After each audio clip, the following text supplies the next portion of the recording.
আমি আরো খেলতে চাই। যতদিন আমার দুই পা সুস্থ থাকবে ততদিন দেশের হয়ে খেলে যাব। এক সংবাদ সম্মেলনে এমনটাই বলেন লিওনেল মেসি।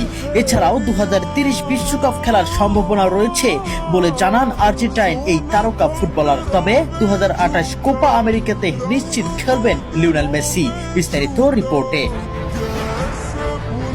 আর্জেন্টিনা জাতীয় দলের অধিনায়ক ও বিশ্বকাপ জয়ী তারকা ফুটবলার লিওনেল মেসি সম্প্রতি এক সংবাদ সম্মেলনে নিজের ভবিষ্যৎ নিয়ে গুরুত্বপূর্ণ মন্তব্য করেছেন। দীর্ঘদিন ধরেই ফুটবল প্রেমীদের মধ্যে প্রশ্ন ছিল আর কতদিন জাতীয় দলের হয়ে খেলবেন মেসি। সেই প্রশ্নের জবাবে তিনি জানান এখনই বিদায়ের কথা ভাবছেন না। লিওনেল মেসি বলেন, হ্যাঁ, আমি আরো কিছুদিন খেলতে চাই।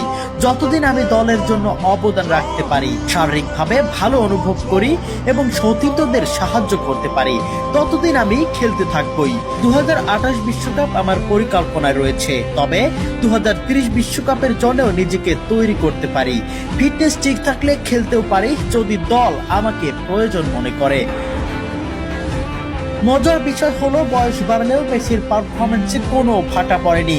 চলমান বিশ্বকাপে তিনি ইতিমধ্যেই দুর্দান্ত ছন্দে রয়েছেন। প্রথম ম্যাচে আলজেরিয়ার বিপক্ষে হ্যাটট্রিক করে আর্জেন্টিনার 3-0 ব্যবধানে জয় এনে দেন। এরপর অস্ট্রিয়ার বিপক্ষে জোড়া গোল করে দলকে 2-0 ব্যবধানে জিতিয়েছেন তিনি।